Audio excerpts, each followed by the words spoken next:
एक छोटे से गांव में एक लड़का रहता था जिसका नाम अर्जुन था।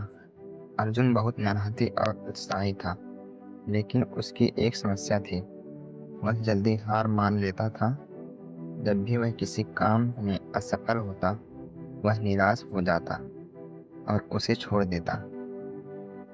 एक दिन अर्जुन गांव के एक बुद्धिमान बुजुर्ग के पास गया और अपनी समस्या बताई। बुजुर्ग ने मुस्कुराते हुए कहा, अर्जुन, तुम्हें एक कहानी सुनाता हूँ।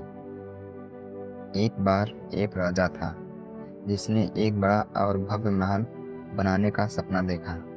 उसने अपने राज्य के सबसे कुशल कारीगरों को बुलाया और उन्हें काम सौंप दिया। पर काम इतना बड़ा था कि कई साल बीत गए और महल पूरा नहीं हो पाया।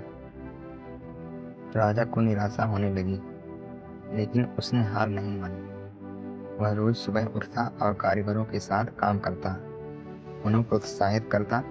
सालों की मेहनत और धैर्य के बाद आखिरकार महल तैयार हो गया। यह इतना भव्य और सुंदर था कि राज्य में उसकी चर्चा होने लगी। बुजुर्ग ने अर्जुन से कहा, इस कहानी से क्या सीखने को मिलता है? अर्जुन ने कहा, धैर्य और निरंतर प्रयास से ही सफलता मिलती है। बुजुर्ग ने फिर कहा, सही कहा बेटा, सफलता एक दिन में नहीं मिलती, लेकिन अगर तुम हार मानने के बजाय हर असफलता से कुछ सीखते रहोगे और प्रयास करते रहोगे, तो एक दिन जरूर सफल होगे। इस बात को सुनकर अर्जुन ने ठान लिया कि वह अब कभी हार नहीं मानेगा और धैर्यपूर्वक अपने लक्ष्य की ओर बढ़ेगा।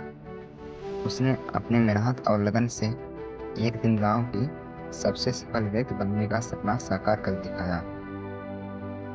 यह कहानी हमें यह सिखाती है कि असफलताएं जीवन का हिस्सा है, लेकिन उन्हें हमें रोकना नहीं चाहिए।